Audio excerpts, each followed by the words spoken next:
The air in the courtroom was thick, heavy with the weight of unspoken accusations and simmering resentments.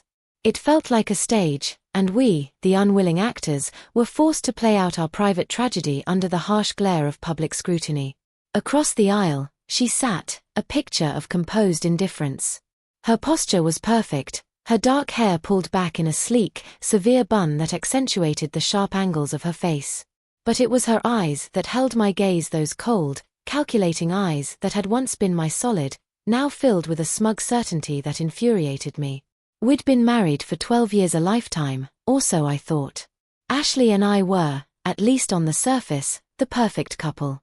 We had a comfortable home, successful careers, and a social life filled with shared laughter and inside jokes.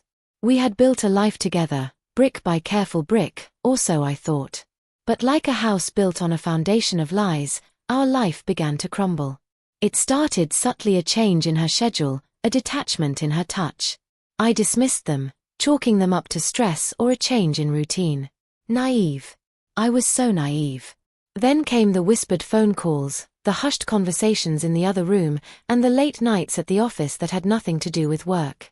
The first real clue was a misplaced receipt for a hotel room, a room not booked for the two of us, but for her and another man. That was my first taste of the betrayal, a bitter metallic tang that settled on my tongue and wouldn't leave. It was a paper cut compared to the sword that was to follow. I confronted her. I remember the scene so vividly, the kitchen, the familiar smells of our life, turned somehow acrid in the moment.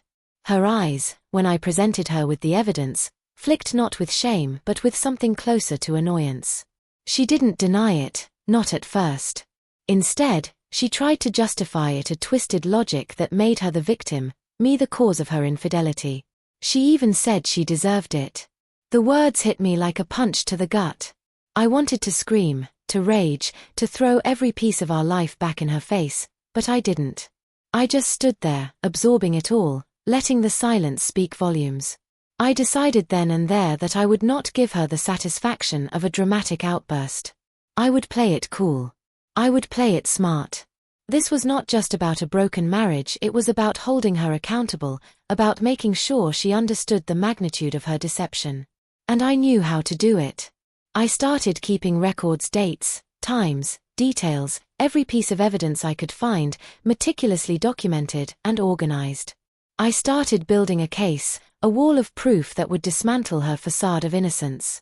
The divorce proceedings were long and acrimonious, a painful dance of legal arguments and accusations. I could feel the hatred radiating off her like heat from an open flame, but I was ready. Sitting there in that courtroom, with the weight of it all pressing down on me, I felt the strength of resolve, the unwavering conviction that what I was doing was not about revenge, but about justice. And there she was, looking at me with that smug, confident expression, a silent declaration of victory. She thought she had won.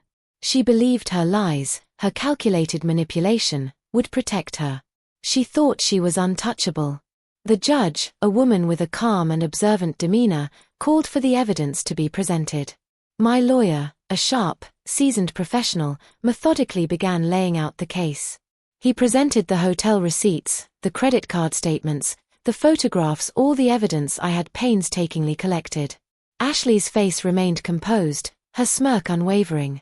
I watched her, a cold satisfaction growing in my chest, anticipating the moment her carefully constructed world would crumble around her. Then came the crucial piece of evidence, the one that had her whole world resting on its shoulders. A series of text messages, not just a few casual exchanges, but a long, detailed, and undeniable trail of conversations spanning months. These texts revealed not just her affair, but the cold, calculating way she had manipulated not only me, but also her lover, a man who, as it turned out, was also married. They exposed a web of lies so tangled and intricate that even the most skilled liar could not have escaped it. The judge read the transcripts aloud, each word a hammer blow against Ashley's carefully erected wall of defense.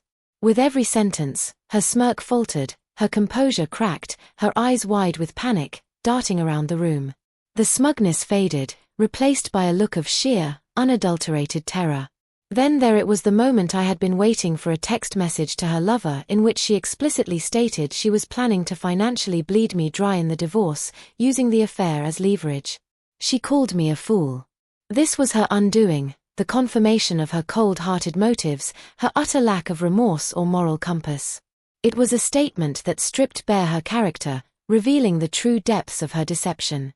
Her face turned a ghastly white, her hands trembling as she frantically whispered to her lawyer. The courtroom, a moment ago buzzing with anticipation, fell into a heavy silence. I could almost hear the gears grinding the moment her reality fractured under the weight of the truth. The judge, her expression grave, looked at Ashley and spoke with a controlled power that resonated throughout the room. "This evidence is damning, Ms. Walker. It paints a very disturbing picture. It speaks to not only infidelity, but premeditated malice and an egregious abuse of trust." The gavel hit the wooden block with a sharp, resounding crack, a sound that seemed to echo in Ashley's ears, signifying the demise of her carefully crafted world.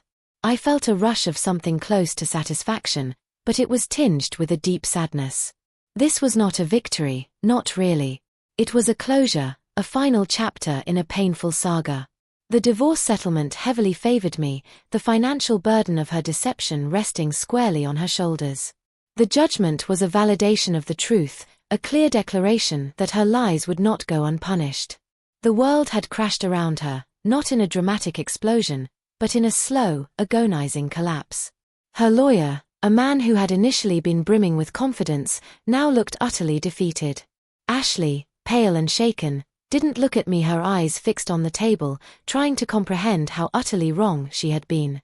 She had thought she could outsmart me, that she could continue her game with no consequences. I left the courtroom that day, not with a feeling of triumph, but with a sense of profound relief. The weight that had been pressing down on me for so long had finally lifted. I looked back once at Ashley, sitting there defeated. The look on her face, once brimming with arrogance, was now a mix of fear and complete desolation. I could see the panic, the realization that she had gone too far, that her carefully laid plans had backfired miserably and completely. Her silence spoke louder than any scream. She had underestimated me. She had mistaken my quiet nature for weakness, my patience for blind trust. But the truth is, I was stronger than I ever thought possible. And in the end, it was that strength, coupled with the truth, that had won the day. As I walked away from the courthouse, I looked up at the sky.